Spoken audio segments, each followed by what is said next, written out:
할렐루야, 우리 하나님을 찬송합니다. 오늘도 하나님 앞에 말씀 공부하는 시간을 갖겠습니다. 제가 마음은 너무나 귀한 분들이 많이 오셔서 기쁜데 육신이 조금 피곤하니까 목이 가버리네요.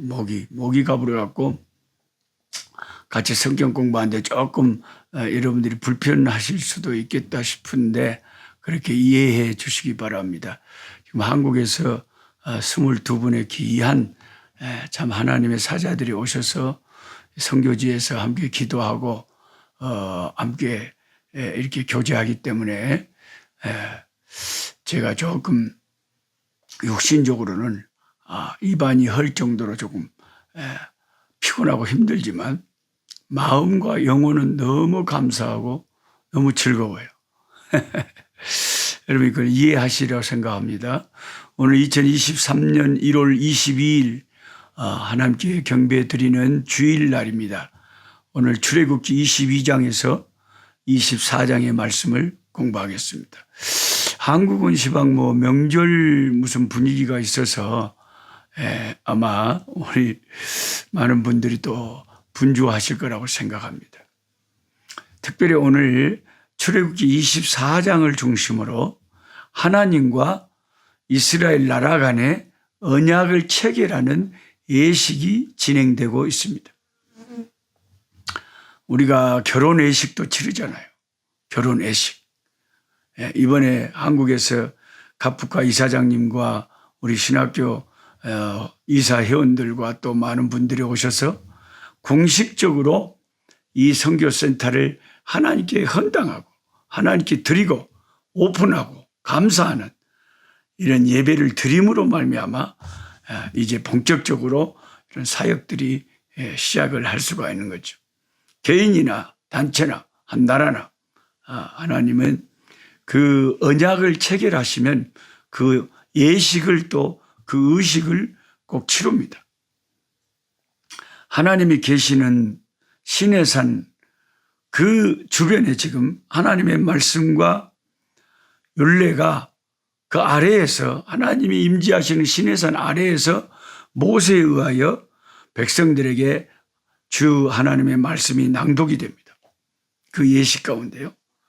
그리고 이제 백성들은 3절에 보면은 그것을 수락을 한다는 그 동의를 합니다. 출애굽기 24장 3절에요.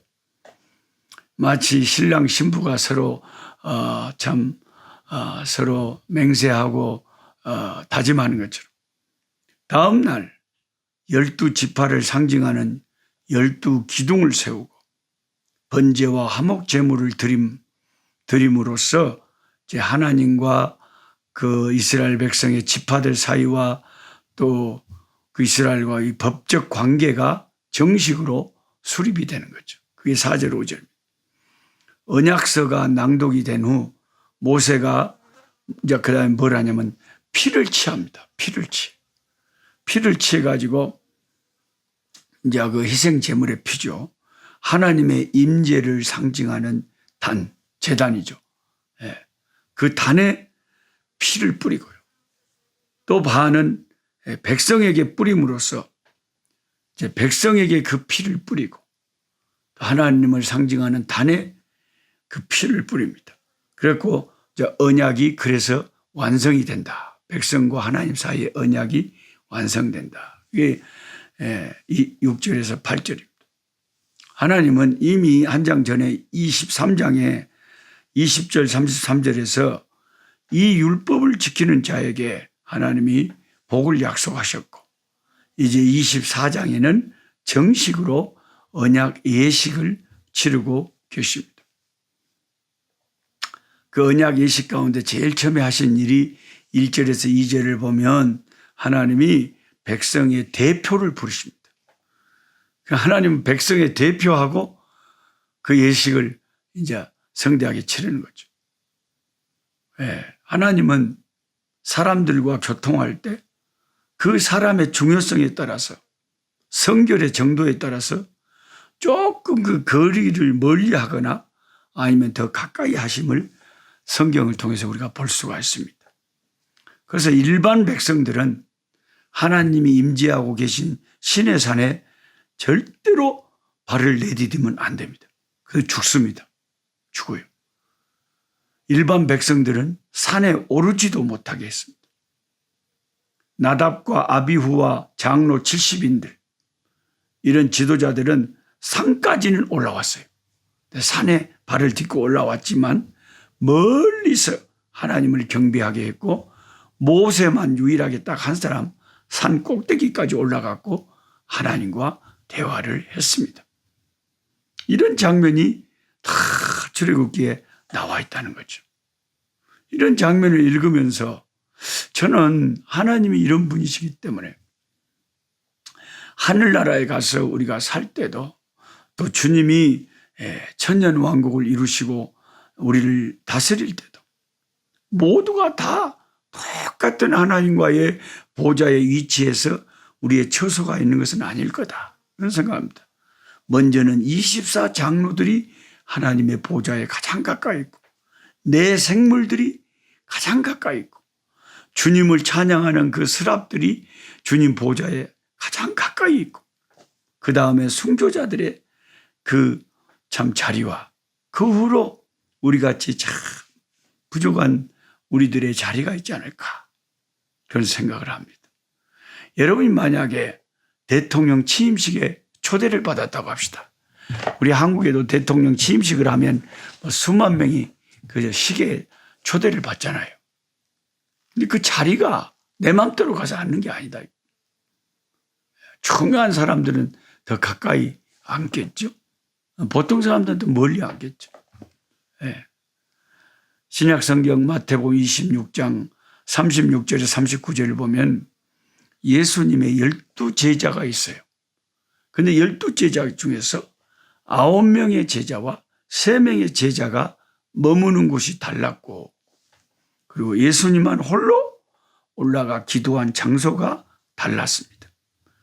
이와 같은 일은 하나님이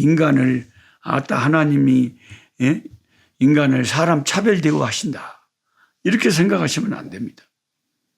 하나님은 절대 선하시고 절대로 거룩하신 하나님이신데, 하나님이 자신의 절대 주권을 가지시고 주권 가운데 이같이 인간을 대하시는 것입니다. 그러므로 신자로서 디모데전서 3장 13절 말씀같이 하나님 앞에서 아름다운 지위를 얻는다. 자, 하나님이 주신 사명을 잘 감당하면 어떤 복을 받는다고요? 아름다운 지위를 받는다. 아름다운 지위. 하나님께서 모든 사람을 다 똑같은 상을 주는 게 아니다. 아름다운 지위를 얻게 될 자들이 있다는 거죠. 하나님과 더 가까이 교제하는 자들, 그런 자들은 더 귀한 지위를 얻겠죠. 신약을 사는 우리들은 예수님의 피 아래서 누구나 하나님 앞에 나아가는 데는 제한이 없어요. 하나님의 보좌 앞으로 누구나 다 십자가 피를 의지하고 나아가면 하나님이 다 받아주십니다. 구약에는 그렇게 못했거든요. 하나님이 나오라고 지정하는 사람만 나올 수 없어요. 신약의 우리들은 예수 십자가 피 아래서 누구나 다 하나님의 은혜 보좌 앞에 나아갈 수 있어요. 근데 이런 은혜 받고 사는 우리들도 나중에 하나님 앞에 서보면 다 그 사람의 행한 것이 다 다르겠죠.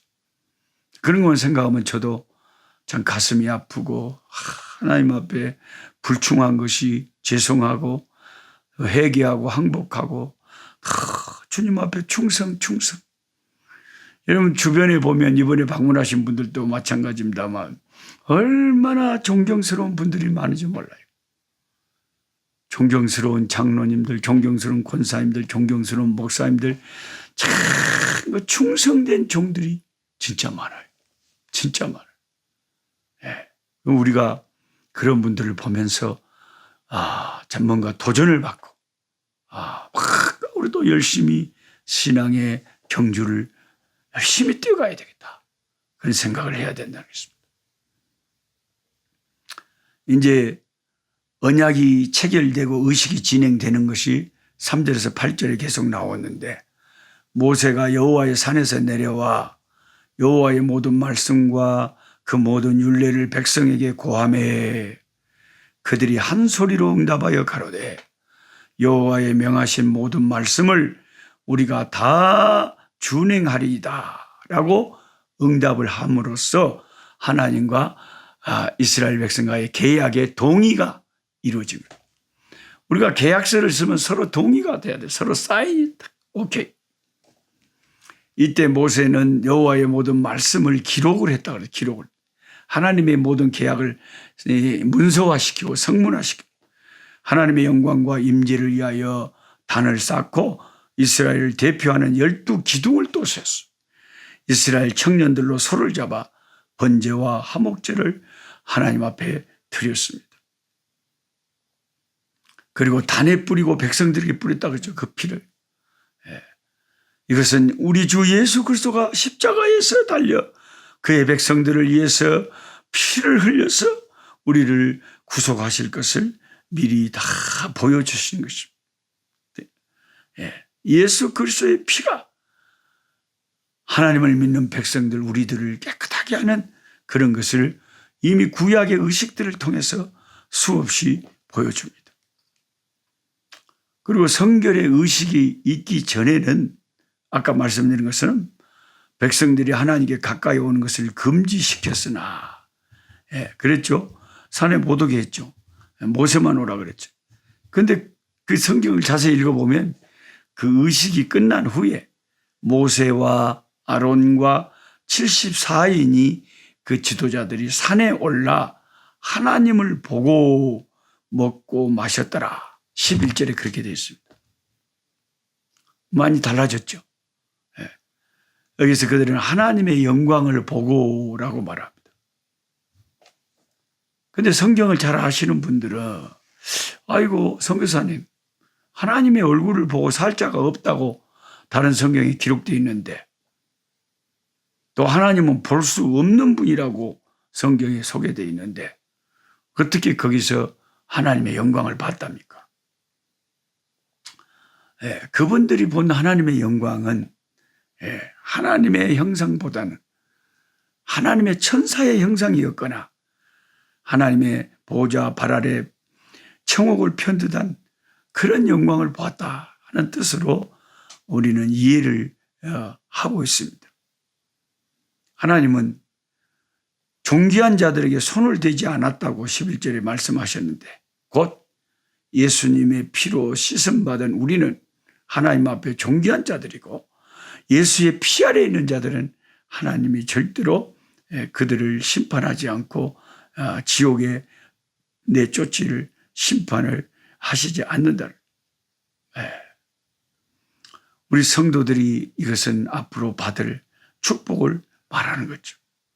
장차 우리는 온전한 아름다움과 하나님의 영광 안에서 주님과 함께 먹고 마시며 천국의 복락을 영생 복락을 누리게 될 것입니다. 그런데 분명히 깨달아야 될 것은 하나님 앞에서 먹고 마셨던 장로 70명도 광야에서 마침내 그들이 또 반역하고 하나님을 거역하다가 멸망을 받았어요. 이게 진짜 무서운 성경의 진리입니다. 나답과 아비후는 죄를 범함으로 불에 타 죽었어요. 그럼 보면 한때 하나님의 영광을 보고 한때 하나님 앞에 큰 은혜를 체험한 사람이라도 인간은 거기에서 자칫 만족하고 하나님 앞에 깨어서 정신을 차리지 않으면 사탄에게 어떤 시험에 걸릴지 몰라요. 어떤 시험에 걸릴지. 아무리 은혜로운 자리에 여러분이 있더라도요. 사탄이 시험하면 거기서 불평 불만이 나오고 거기에 이상하게 시험되는 자들이 있어요. 그러니까 나답과 아비후와 이런 이스라엘의 지도자들이 처음부터 그렇게 은혜를 못 받고 하나님의 영광을 못 보고 그런 자들이 아니었어요. 이런 거 보면 우리의 신앙이 처음부터 끝까지 잘 마라톤을 해야지 중간에 변질돼 버리면 안 된다 하는 것을 아주 무섭게 교훈하고 있습니다. 우리 꿀송이 보약 교태 하시는 분들도 그래요. 제가 우리 또 선교사님 자녀들 한 10명 장학금 조금씩 나눠주고 같이 유튜브를 통해서 매일 성경 공부하자 했는데 처음에 애들이 며칠 하더니 그 뒤로 거의 다 안 해요. 거의 다 떨어져요. 그래서 참 이걸 끝까지 하나님을 신실하게 믿고 달려간다는 게 진짜 쉬운 일이 아니다 하는 걸 깨닫습니다. 하나님 우리 아버지 감사합니다. 오늘 또 주께서 우리에게 은혜 베풀어 주셔서 주님의 말씀 속에 숨겨진 놀라운 진리의 말씀들을 아버지 하나님이여 참 깨닫게 하시니 감사합니다. 아버지 하나님, 우리가 주님을 더 충성되게 잘 섬겨서 주께로 더 가까이 가고 아름다운 지혜를 얻고 하나님의 신뢰를 받고 하나님의 기쁨이 될 수 있도록 주여 우리의 신앙생활을 흔들어 깨워 새롭게 하여 주시옵소서. 예수님의 이름으로 기도하옵니다. 약한 자인 것을